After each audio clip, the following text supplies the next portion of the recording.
हाय दोस्तों, आज के इस वीडियो में हम आंशिक भिन्नों द्वारा समाकलन को देखेंगे, जो कि बोर्ड एग्जाम में 5 अंक में पूछा जाता है और प्रत्येक वर्ष आंशिक भिन्न से एक क्वेश्चन आपके बोर्ड एग्जाम में देखने को अवश्य ही मिलेगा, जो कि very very most important question होता है। तो आज का हमारा प्रश्न रहा कि समाकल यक्स के power 4 d x upon x minus 1 into x square plus 1 का मान ज्ञात कीजिए। यह क्वेश्चन बोर्ड एग्जाम 2025 की दृष्टि से very very most important question है। तो चलिए इस प्रश्न को हम हल करते हैं। तो सबसे पहले दिए गए प्रश्न को हम आई बराबर उतारेंगे। तो लिखेंगे यहाँ पर माना आई बराबर समाकलन यक्स के power 4 d x upon x minus 1 into x square plus 1 into d x. ये हो गया हमारा। अब दिए गए फलन को हम आई बराबर मान लिए। अब इसको आंशिक भिन्नों द्वारा इसका समाकलन करना है। तो इस फलन का समाकलन करने से पहले सबसे पहले इस फलन को देखेंगे, क्या हमारा यह उचित परिमेय फलन है या अनुचित परिमेय फलन है। यदि उचित परिमेय फलन है तो इसका समाकलन करेंगे, और यदि अनुचित परिमेय फलन है तो सबसे पहले इसे उचित परिमेय फलन में बदलेंगे। तो यह हमारा अनुचित परिमेय फलन है, तो इसे सबसे पहले उचित परिमेय फलन में बदलेंगे। तो हर से भाग देंगे अंश में। ये हमारा पी एक्स अपान क्यू एक्स के रूप में है। तो क्यू एक्स से भाग देंगे पी एक्स में। तो चलिए सबसे पहले भाग देते हैं, इसे बना लेंगे। तो ये हमारा हो जाएगा आई बराबर समाकलन यक्स के पावर 4 डी एक्स। इन दोनों को आपस में मल्टीप्लाई करेंगे। तो यक्स स्क्वायर का गुणा यक्स में करेंगे तो हमारा यक्स क्यू हो जाएगा। पुनः यक्स स्क्वायर का गुणा -1 में करेंगे तो माइनस यक्स स्क्वायर। अब एक का गुणा यक्स में करेंगे तो प्लस यक्स, यहाँ पर एक का गुणा एक में तो -1। ये हमारा हो जाएगा, जो कि एक अनुचित परिमेय फलन के रूप में है। अब इसे उचित परिमेय फलन के रूप में बदलेंगे। ये हमारा यक्स के पावर 4 है। तो अब हर से भाग देंगे अंश में। तो यहाँ पर भाग दे लेंगे। सबसे पहले हमारा ये फलन दिया गया है, तो सबसे पहले इसका यक्स बार ले जाएंगे। तो यक्स बार ले जाएंगे तो हमारा क्या हो जाएगा, यक्स का गुणा इसमें होगा। तो ये हमारा यक्स के पावर 4 होगा minus x Q plus x square minus x. अब इसे घटाएंगे तो चिन्ह बदल जाएगा। तो ये माइनस हो जाएगा, ये प्लस हो जाएगा, ये माइनस जबकि ये प्लस। तो यक्स के पावर 4 से यक्स के पावर 4 कट जाएगा। अब यहाँ पर क्या बचा हमारा, x cube minus x square plus x बचा। अब कितने बार भाग जाएगा, तो अब यदि हम यहाँ पर यक्स क्यू है और यहाँ पर भी यक्स क्यू है तो एक बार ले जाएंगे भाग, तो +1। यहाँ पर चिन्ह प्लस है तो +1। तो ये हमारा ज्यों का त्यों उतर जाएगा। तो x cube minus x square plus x -1। अब इसे घटाएंगे तो चिन्ह बदल जाएगा। तो माइनस प्लस माइनस और ये प्लस। यक्स क्यू से यक्स क्यू कट गया, यक्स स्क्वायर से यक्स स्क्वायर और यक्स से यक्स। अब हमारा शेषफल +1 बचा। तो इसे किस रूप में लिख सकते हैं, तो इसे हम लिख सकते हैं यहाँ पर x +1 plus 1 upon x cube minus x square plus x -1 के रूप में इसे लिख सकते हैं इस दिए गए फलन को। तो इसी प्रकार लिखेंगे।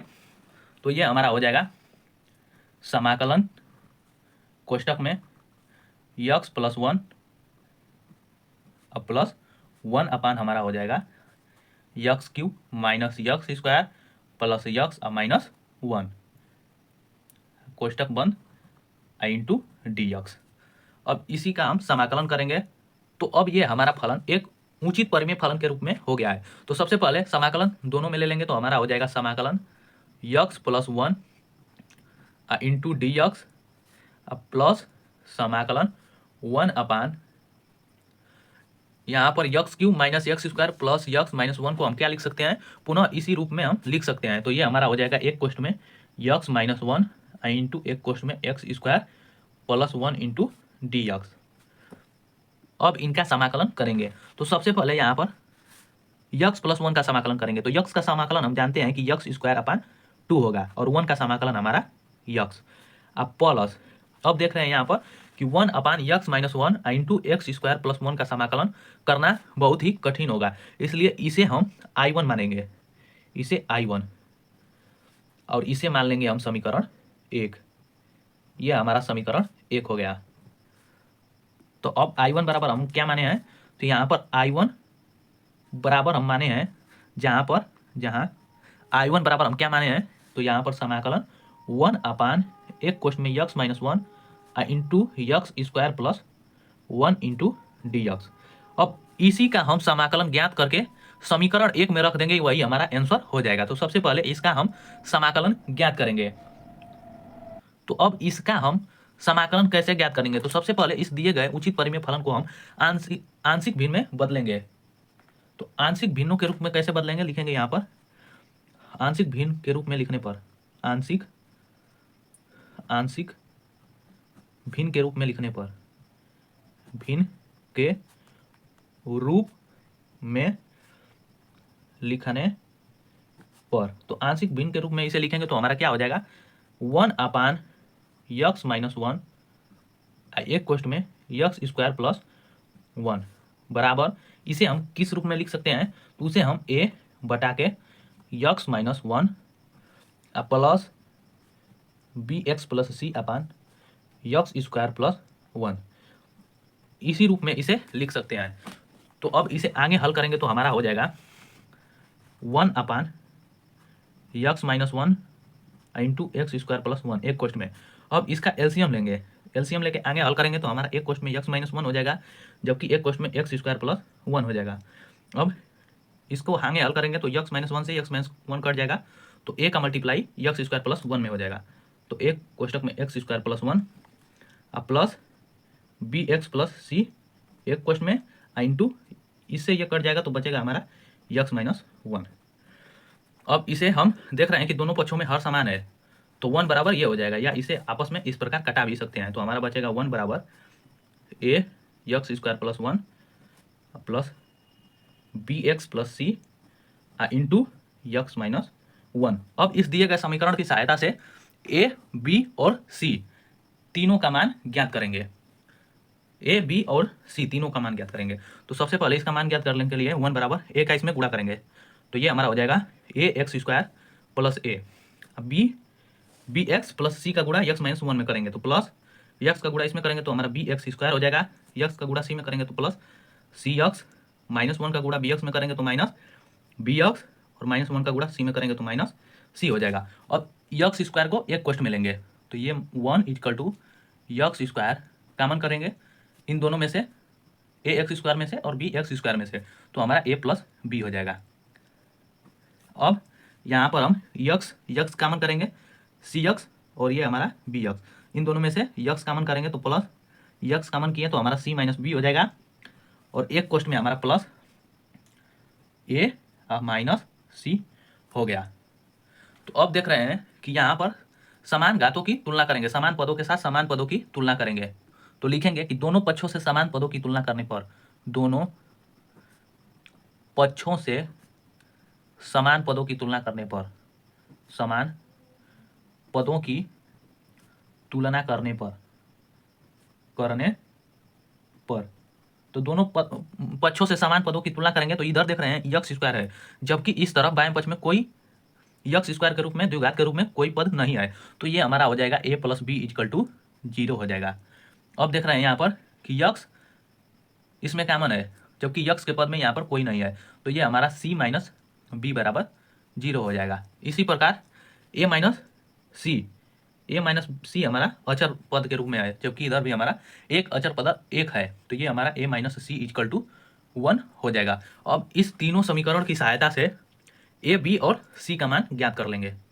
तो इसे हम समीकरण 2 मान लेते हैं, तो ये हमारा समीकरण 2 हो गया, जबकि ये समीकरण 3 और ये इसे समीकरण 4 मान लेते हैं, क्योंकि समीकरण मान लेने से हमें a, b और c की मान निकालने में सरलता होगी। तो सबसे पहले समीकरण 2 और समीकरण 3 को जोड़ देते हैं। तो देखिए यहाँ पर समीकरण 2 प्लस समीकरण 3 से इन दोनों को आपस में जोड़ेंगे तो क्या हो जाएगा? a + b = 0 है, और यहाँ पर c - b = भी 0 है। तो इन दोनों को जोड़ रहे हैं तो हमारा b से b कट जाएगा, तो यहाँ पर बचेगा a + c = 0। इसे समीकरण 5 मान लेते हैं। अब हमारा क्या होगा कि हम समीकरण 4 को और समीकरण 5 को आपस में जोड़ देते हैं। तो यहाँ पर हम लिख सकते हैं समीकरण 4 + 5 से समीकरण 4 और 5 को जोड़ेंगे तो हमारा हो जाएगा a - c = 1 a + c = 0। तो यहाँ से c कट जाएगा, तो 2a बराबर हमारा 1/1 हो गया, 2a बराबर 1 हो जाएगा, तो a बराबर 1/2। a का मान हमें 1/2 पता चल गया, a का मान 1/2 मिल गया। अब ए का मान मिल गया तो बी का भी मान मिल जाएगा और सी का भी मान मिल जाएगा। तो अब बी का मान ज्ञात करने के लिए ए का मान समीकरण 2 में रखेंगे। तो समीकरण 2 में ए का मान 1/2 रखेंगे, 1/2, तो इसको उस तरफ ले जाएंगे तो -1/2 हो जाएगा, तो -1/2 ये हमारा बी का मान हो गया। इसी प्रकार हम सी का मान ज्ञात करेंगे। सी का मान ज्ञात करने के लिए यहाँ पर समीकरण 5 में ए का मान रखेंगे, तो यहाँ पर रखेंगे 1/2 प्लस सी बराबर 0 हो जाएगा। तो 1/2 को उस तरफ ले जाएंगे तो माइनस में हो जाएगा, तो इसका भी -1/2 मान आ जाएगा। तो बी का भी मान हमें -1/2 मिल गया, जबकि सी का भी मान -1/2 हमें प्राप्त हो गया। अब ए, बी और सी तीनों का मान हम यहाँ पर रखकर और इसका समाकलन करेंगे। तो यहाँ पर हम इस फलन को आंशिक भिन्न में बदले थे तो इतना आया था। अब इसमें ए, बी और सी तीनों का मान रखेंगे, तो लिखेंगे ए, बी और सी का मान रखने पर, सी का मान रखने पर रखकर इसका समाकलन करेंगे। तो हमारा यहाँ पर समाकलन था 1/(x-1) कोष्ठ में x² + 1। अब इसका समाकलन करेंगे इस पक्ष का भी, तो ये हो जाएगा हमारा समाकलन। ए का मान रखेंगे तो ए का मान 1/2 आया था, तो 1/2 पूरे बटा में x-1 अब प्लस यहाँ पर इंटू dx हो जाएगा, क्योंकि समाकलन कर रहे हैं।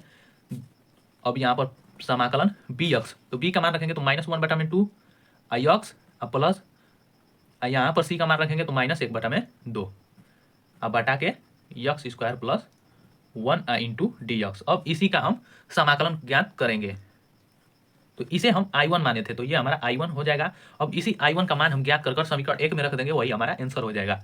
तो देखिए दोस्तों, खंडशः समाकलन का प्रत्येक क्वेश्चन बहुत ही कठिन होता है और बहुत ही लंबा जाता है। तो चलिए अब इसे हल करते हैं। तो ये हमारा 1/2 है, तो इसका हम समाकलन करेंगे।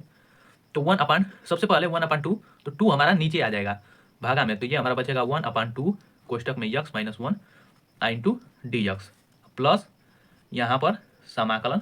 अब इन दोनों में से -1/2 कॉमन करेंगे, दोनों में से -1/2, तो ये हमारा हो जाएगा -1/2 कॉमन किए, जबकि बचेगा हमारा x + 1 अब बटा के हमारा हो जाएगा x² + 1 इंटू dx। अब इसका समाकलन कर लेंगे, तो ये हमारा 1/2 अचर पद है, तो सबसे पहले अचर पद को बाहर करेंगे, तो 1/2 समाकलन 1/x-1 इंटू dx। अब देख रहे हैं यहाँ पर हमारा माइनस चिन्ह है, और जबकि यहाँ पर प्लस, तो प्लस माइनस हमारा माइनस हो जाएगा, और 1/2 ऊपर है तो इसे नीचे जब करेंगे तो हमारा 2 का मल्टीप्लाई हो जाएगा, 1/2 हो जाएगा। तो समाकलन 1/2 ऊपर हमारा क्या बचेगा, x + 1 बचेगा, जबकि नीचे x² + 1 इंटू dx। अब यहाँ पर इसका समाकलन करेंगे, तो 1/2 समाकलन 1/x-1, इसे 1/t पर समाकलन करेंगे, कि समाकलन 1/x इंटू dx का समाकलन क्या होगा, log x होता है, तो ये हमारा log मार्ट ऑफ हमारा हो जाएगा x-1 अब माइनस। अब यहाँ पर दोस्तों देखिए, सबसे पहले 1/2 अचर पद है, तो इसे बाहर करेंगे और समाकलन x + 1 अब बटा के हमारा हो जाएगा x² + 1 इंटू dx। अब देखिए यहाँ पर इसका समाकलन तो हम कर लिए, तो 1/2 अलग मार्ट ऑफ x-1 हो जाएगा। अब यहाँ पर -1/2। अब यहाँ पर देखिए दोस्तों, x + 1 है, तो एक बार हम x के बटा में भी इसे x² + 1 ले लेंगे, और एक बार 1 के भी बटा में इसे कर लेंगे। तो इसे करेंगे तो 1/2 समाकलन x² + 1 इंटू dx। अब ये हमारा हो जाएगा, प्लस है तो प्लस, और ये हमारा प्लस है यहाँ पर, जबकि आगे हमारा माइनस चिन्ह है, तो प्लस माइनस हमारा माइनस हो जाएगा। तो इसी प्रकार -1/2 और समाकलन 1/x² + 1 इंटू dx। एक बार इसको x के बटा में ले लिए हैं, एक बार 1 के बटा में, जबकि यहाँ पर -1/2 दोनों में कॉमन है, तो इसलिए दोनों में इसका मल्टीप्लाई हो जाएगा, तो इतना हमारा हो जाएगा। चलिए अब इसे आगे हल करते हैं। तो सबसे पहले इसे ज्यों का त्यों उतारेंगे, x-1 -1/2 ज्यों का त्यों। अब इसका हम समाकलन करेंगे। इसका समाकलन ज्ञात करने के लिए हमें x² + 1 को हमें टी मानकर इसका समाकलन करना पड़ेगा। तो आइए इसका समाकलन हम एक स्थान पर कर लेते हैं। तो यहाँ पर इसका हम समाकलन कहीं दूसरे जगह कर लेंगे। तो -1/2 ज्यों का त्यों हो जाएगा, जबकि इसे हम टी मानेंगे। माना x² + 1, इसे हम t बराबर माने हैं। तो इसका x के सापेक्ष अवकलन करेंगे तो यह हमारा dt/dx बराबर हो जाएगा 2x, जबकि यहाँ पर +1 का अचर पद है तो इसका 0 हो जाएगा। तो हमें यहाँ पर क्या चाहिए, x × dx चाहिए। तो ये हमारा dt/2 हो जाएगा x × dx के स्थान पर। तो ये हमारा -1/2 ज्यों का त्यों। अब ये समाकलन x × dx के स्थान पर dt/2, और ये हमारा t हो गया, इसे t माने हैं तो 1/t हो जाएगा, और ये × dt/2। अब 2 अचर पद है तो इसे बाहर कर देंगे तो -1/4 समाकलन 1/t × dt हो गया। अब इसका समाकलन कर देंगे तो -1/4, और इसे log t log mod of t plus c अचर पद जोड़ेंगे तो -1/4 log, अब t का मान रखेंगे तो हमारा हो जाएगा x² + 1 प्लस c। तो इसका मान, इस पूरे फलन का आंसर इतना होगा। तो चलिए इसके स्थान पर रख देते हैं। तो हमारा हो जाएगा -1/4, और ये हो जाएगा log mod ऑफ x² + 1। यहाँ पर c नहीं रखेंगे क्योंकि सबका समाकलन कर लेंगे तब ये अंत में लास्ट में अचर पद c जोड़ते हैं। हम -1/2 इसे सजा कर लिख लेंगे तो 1 को पहले लिख लेंगे, जबकि x² को बाद में × dx। अब देखिए इसका समाकलन हो चुका है। तो 1/2 log mod of x - 1 -1/4 log x² + 1, ये हमारा +1 है, -1/2। अब ये हमारा 1/1 + x², इसका समाकलन हमारा tan 1x होता है, प्लस c। अब लास्ट में अचर पद जोड़ दिए हैं क्योंकि इसका समाकलन हो चुका है। अब ये हमारा I1 का मान आया है इतना। तो अब I1 का मान समीकरण 1 में रख देंगे, वही हमारा आंसर हो जाएगा। तो लिखेंगे I1 का मान समीकरण 1 में रखने पर तो समीकरण 1 में I1 का मान रखेंगे। तो ये हमारा समीकरण 1 था कि I बराबर हमारा था समीकरण कि x² plus x plus I1, यही था हमारा समीकरण 1। तो अब इसमें समीकरण 1 में I1 का मान रखेंगे तो हमारा हो जाएगा I बराबर x² plus x plus 1/2 log mod of x - 1 -1/4 log mod of x² + 1 -1/2 tan 1x plus c। यही होगा इस प्रश्न का आंसर, ANS, जो कि वेरी यह क्वेश्चन बहुत ही महत्वपूर्ण है। और बोर्ड एग्जाम में ऐसे प्रश्न खंडशः समाकलन से 5 अंक में पूछे जाते हैं। तो इसे बोर्ड एग्जाम की दृष्टि से जरूर तैयार कर जाइएगा परीक्षा में, क्योंकि खंडशः समाकलन से एक क्वेश्चन जरूर 5 अंक में हर साल पूछा जाता है और इस वर्ष भी पूछा जाएगा। तो आज के वीडियो में बस इतना ही, और यह वीडियो बहुत ही लंबा हो चुका है। तो खंडशः समाकलन के सभी प्रश्न इसी प्रकार हल किए जाएंगे, और इस वीडियो में मैं आपको खंडशः समाकलन का एक ही प्रश्न बताया हूँ, लेकिन स्टेप बाय स्टेप बताया हूँ। और यदि आप इस वीडियो को ध्यान से देखे होंगे तो यह वीडियो आपको पूरा समझ में आया होगा, क्योंकि स्टेप बाय स्टेप बताया गया है। तो हमारा पूरा प्रश्न हल हो चुका है। तो खंडशः समाकलन के प्रत्येक प्रश्न इसी प्रकार हल किए जाएंगे। तो आज के वीडियो में बस इतना ही, और यदि यह वीडियो पसंद आया होगा तो इसे ज़्यादा से ज़्यादा लाइक, शेयर और चैनल को सब्सक्राइब करना ना भूलें। और वीडियो को पूरे लास्ट तक देखने के लिए बहुत बहुत धन्यवाद।